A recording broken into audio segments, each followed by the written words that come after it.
Welcome back to the phenomenon that is this series. Your response has been absolutely incredible. I'm so overwhelmed. Anyway, this is the last episode of this. I will be moving on to something else very shortly, but here we go. This is the last episode, and as usual, you'll always find me in the kitchen. It's really hot in the workshop, and to do this I think I need access to maybe some running water. What I'm going to be doing is putting my logo on the top of the guitar neck, so that'll be going on there like that. Anybody who's had Airfix kits, Revels kits, whatever you want to call them, has probably used a water slide decal before, so I'm just going to cut one out, slide it off, stick it on there. Okay, so when you cut these, leave yourself a nice smooth edge. I don't sort of cut in where all the individual letters are. There's no point in doing that, it just makes it really weak and delicate. Also, you need to keep it nice and smooth so that the varnish can flow around it. So we need to pop that into some water now, I think. This is just lukewarm water, blood heat, no more. We just leave this until it separates, and just pick it up from time to time. Give it a little slide, see if it's, oh, this is beginning to move. Yep, this I think is ready to go. Yes, it's really sliding off. I may have left this a little bit too long, so I'm just going to leave this a little bit wet and then see if I can slide this off in one go. Oh, there we go. Okay, now I think my logo looks pretty good around about there.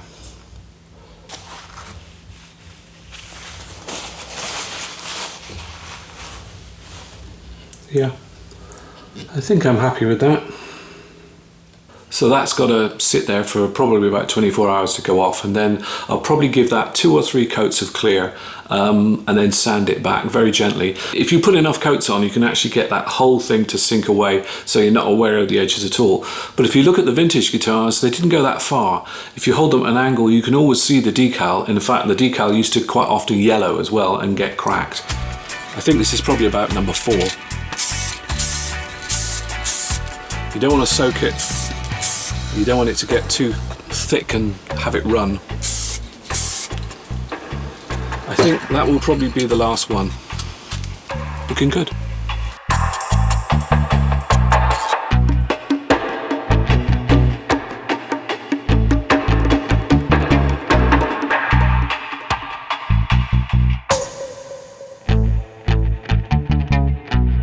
I just wanted to talk about something that I've been criticised for online. It's not something I'm particularly proud of, and it's not something that I can say that I've fully come to terms with.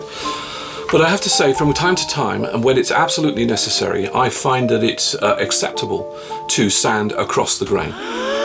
I know that sanding up and down the grain is the generally accepted norm, but there are occasions when, just to get more material off, or if the wood demands it, sanding across the grain is quite acceptable. Obviously, just before finishing, you've got to return to going back and up and down the grain as normal. I think in the spirit of diversity, we have to accept there are those that go up and down the grain. There are those of us that prefer to go across the grain, and there are those that use a random orbital sander. But whatever type of sanding you indulge in, be safe. Use a block. Anyway, enough on that subject. Let's get back to the project in hand.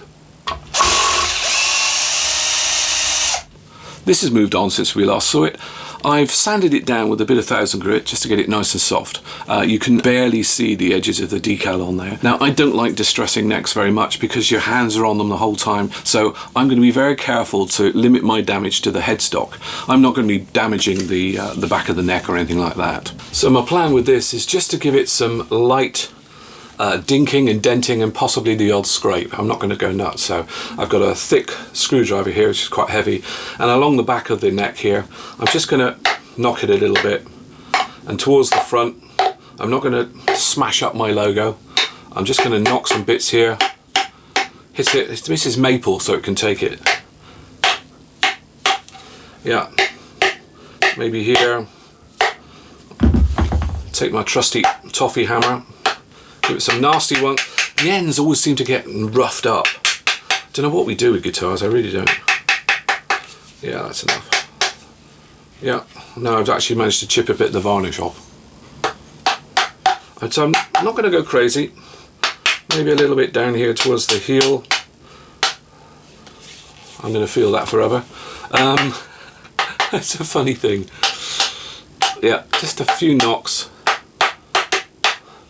I don't really want to muck up the face very much. Just a few little... Keep swapping the tools. Oh, that's an awful thing. I hate doing this. Yeah, that'll do.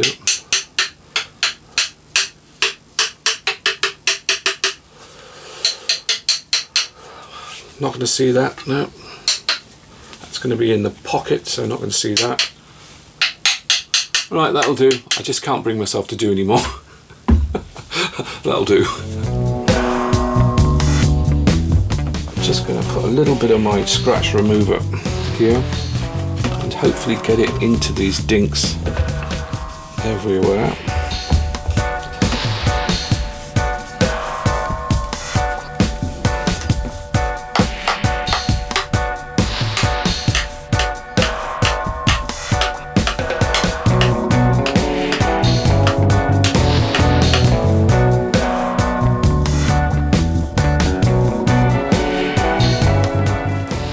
Wonderful. So let's stick this back on the body. I just can't help it. As soon as I get to a key stage in the build, I always want to put it back together and see what it looks like. It only takes a second just to stick the neck on. Let's give it a quick whiz.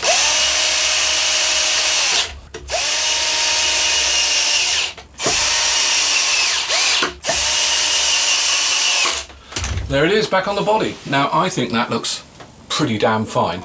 The level of damage on there is quite sufficient for me.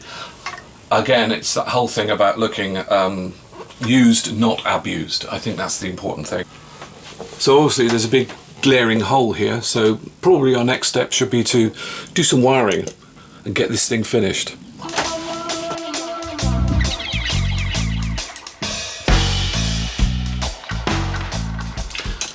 So as is normal with me and probably with everyone, this seems to be completely incompatible with these.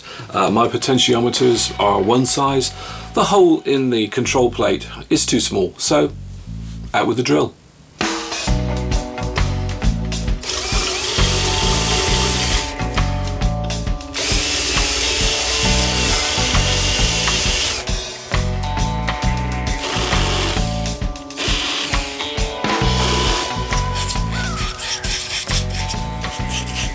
Going to knock a little bit of that burr off and see. Haha, straight in. Excellent, great news. Another thing I should mention, when I bought these pots to go in here, I bought them with the shaft too long. I think they might be 19mm or something like that, but they shouldn't really be that long. So what I'm going to have to do is stick a couple of washers on here just to make sure that it doesn't go through so far and comes to the correct point. It's just a little thing, but you know, thought I'd mention it. When you fit your potentiometers, fit them so the lugs are on the inside like this, so they're facing each other, because that's how you're going to wire them. Get them in position, hold them, and then use your spanner to tighten them up good and tight. Silly things like this save you ages, because you just have to take it all apart again.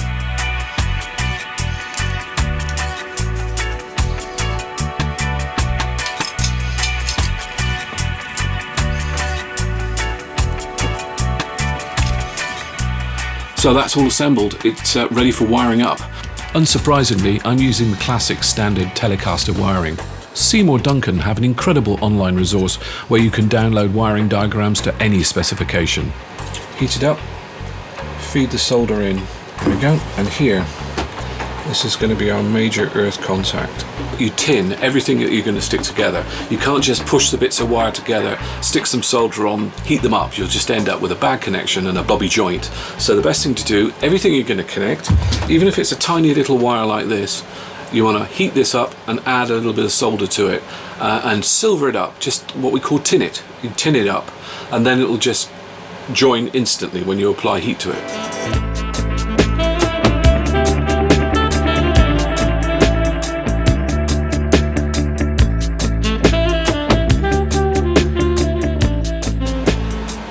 There's our joint.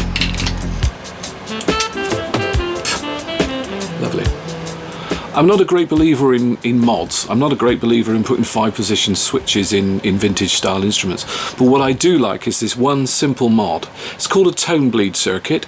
It's simply a capacitor and a resistor twisted together, and you put this between the first 2 legs of the volume knob, potentiometer underneath. You put it between the signal input and what's known as the wiper. And what this does is, as you reduce the volume of the guitar, it bleeds away a bit of treble, so that it reduces in a much more even fashion. It's a great mod. I've used it for several years. It's so simple and it makes a huge difference to the sound of the guitar, I think.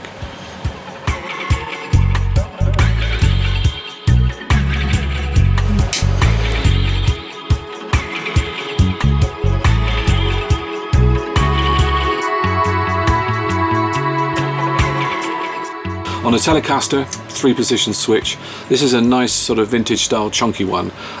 They feel great. They're also incredibly reliable and they seem to last 100 years. You can get cheaper ones. You can get very cheap ones, Chinese ones, which are, you know, much easier to wire. They're much lighter in the guitar. They work great, but they're a little bit unreliable. They can go, but they're so cheap and easy to replace. You might want to use one of these. The only thing I don't like about them is this. Yeah, they just don't have that clunk. So, your choice.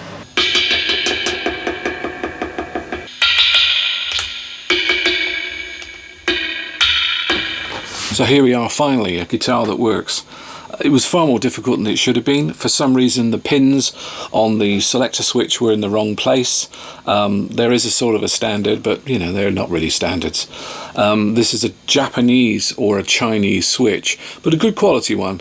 But the pins are literally in a different place. It's fine if you know it, but if you don't, I had to work it out by looking at the switch and by, you know, deduction. Anyway, finally we're wired up.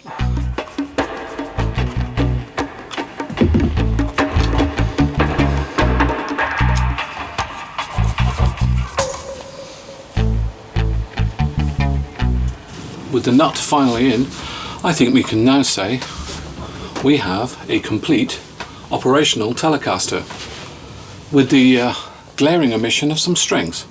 So that's going to be my job in the morning. I think I'm going to come here tomorrow bright and fresh, and I'm going to stick some strings on this and begin the very all-important setup process.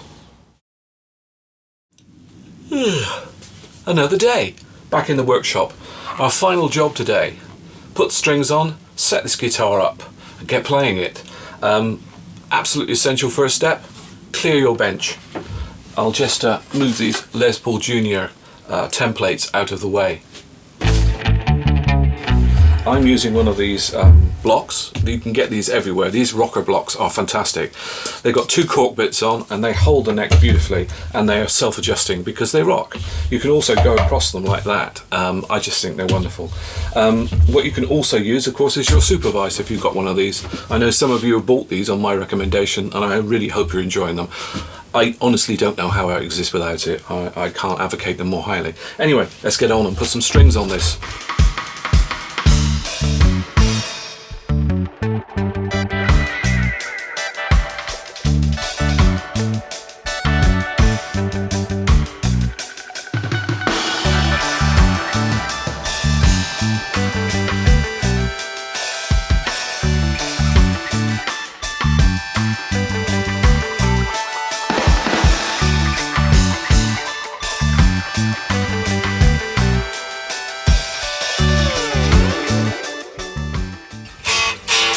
Great, well there we go, we're done. But we're not, are we? We've got so little to do, but we can make a huge difference to the playability of this instrument just by addressing the setup in a little bit more detail. One of these is essential. It's a string tree, and it goes between the B and the E string, and it increases the break angle across the nut and stops the strings from popping out of their slots all the time. Absolutely essential. And screw that into position. That should solve that problem. All we need to do now is retune. That's made an immediate difference.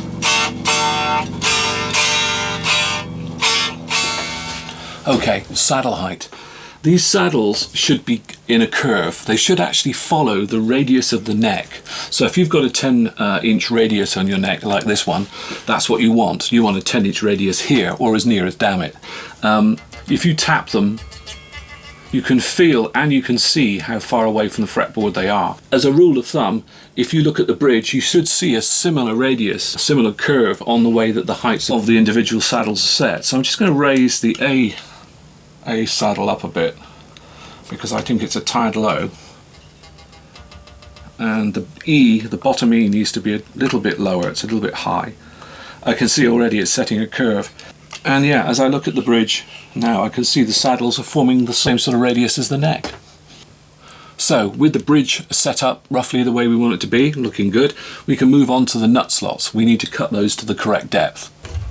I can see that that's way too high. So if you fret it on the first fret, you can see that if that was the nut, then it would only be maybe half a string width higher than the fret at the second fret. So that's really what we should be aiming at. And that is the best rule of thumb that I can think of. Right, that must be virtually it.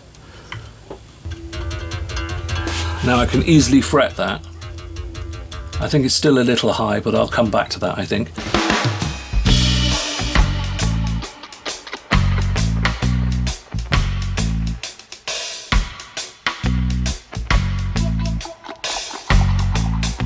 Well, here we are. We're nearly there. This has been a battle. We've got a guitar that works now.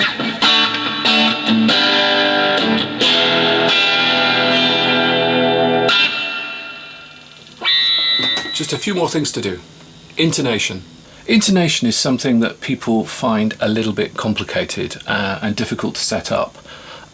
Get yourself an iPad strobe tuner is my advice. If you want to get it absolutely spot on, they are amazing. So there's an E. If that stays stationary, or pretty much stationary, it's pretty much bang on. If it starts scrolling, and you can see there's a little readout called cents, if those are going up and down and are deviating a great deal, then it needs attention. So basically you just tune it to an E, play a harmonic at the 12th fret, and it'll be the same. If you fret that string, however, see now it's moving. That means that the fretted E is wrong. And I know, I can actually hear it, it's actually sharp.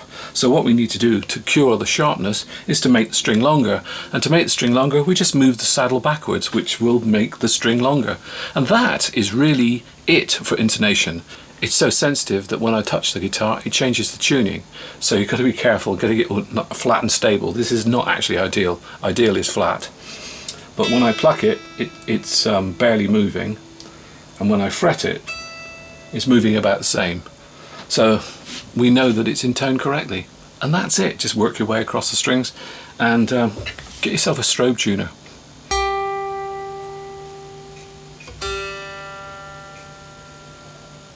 And there it is. All of a sudden, we're done. It's the funniest thing about guitar making. It sort of finishes in a whimper, really. You struggle with it for weeks. You try and get all these disparate parts to fit together and work together, and they won't, and they fight you, and then eventually it all comes together and you end up with this wonderful guitar, the guitar that you forced into existence. You made it happen. And when you first sort of wind up the volume and then you just go,